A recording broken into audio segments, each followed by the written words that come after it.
Today we're going to have a look at removing the fairing from the XJ900 Diversion. So first of all we need to undo the 6 screws that attach the screen to the fairing, and then the fairing screen should just pop off. And now remove the 6 rubber grommets. Then there's 4 Phillips screws that hold down the instrument shroud, so just undo those on both sides. Then we can just push the instrument shroud inwards. You notice there's a little lug in there that you need to pull forward before you can lift the whole thing out. Just very carefully. Be careful you don't scratch the paint. Next we remove the indicators. So if you get a 17mm open-end spanner, and just get on the inside and loosen the nut, and once you've done that you should be able to undo it with your fingers. Then pull out the wiring from inside. Originally it's held in by a little metal tab you'll have to straighten. Unplug the wires, it doesn't matter which way they go because it's insulated, and then you can pull the wire right through. It's a good idea to cover the tank with a towel because the fairing's got very sharp edges and do a lot of damage to your paintwork. Undo the 2 side screws at the bottom of the fairing, and also cover the front mudguard because the fairing might drop down on it. Then you can undo the 2 top screws on either side, and finally the 2 screws at the front of the fairing. And now we want to carefully pull the fairing forward. You may have to pull the sides of the fairing out a little bit to clear the brackets. You don't want to take it right off, just leave it halfway, because we've still got to remove the headlight plug. So just put your hand down the front and just carefully prise that off the 3 pins of the headlight bulb. These connectors are prone to melting, but you can buy one just at any auto store and rewire it. Now we should be able to stand at the front and carefully pull the fairing right off. Just be careful you're not going to scratch the paint on anything.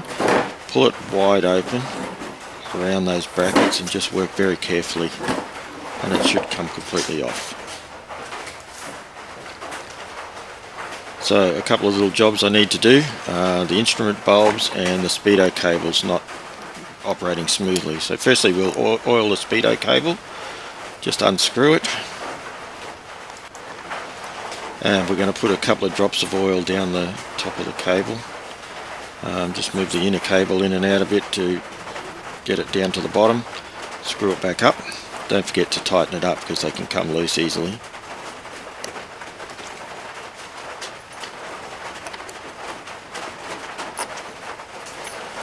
Okay, let's look at replacing the headlight bulb. Remove the rubber cover and just carefully push down on the little clip underneath the hook, and then it should just fold back and you can pull out the bulb.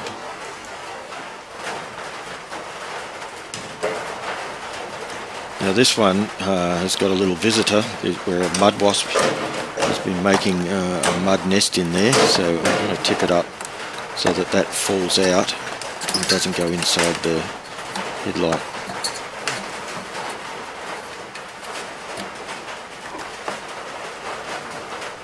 And then we can replace the bulb with a new one. Be careful not to touch the glass surface, and it can only go one way, so just move it around until the lugs fit in and it falls into place. Put the rubber cover back on.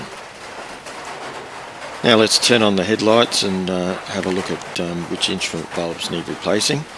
They just pull out. When they're old, be careful because you can easily snap these rubber covers off, but just gently prise it out.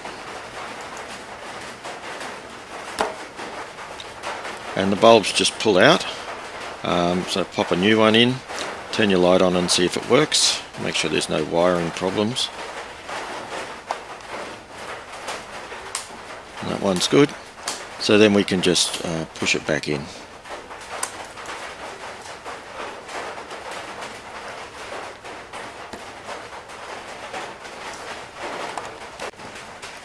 Now make sure the little rubber grommets are in place to hold the sides of the fairing on. These can perish and shrink when they're old, which means that they'll fall through the bracket while you're attaching them, meaning you'll have to remove the fairing and start again.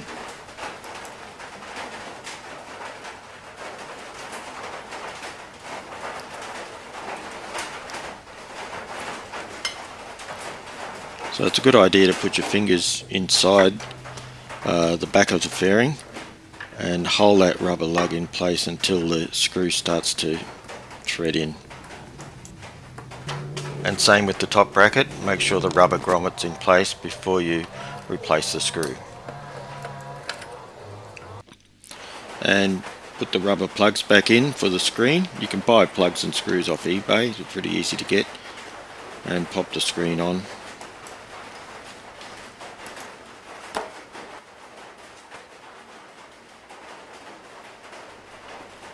And do up the screws. Don't do them up too tight, you don't want to break the screen. And the job's done.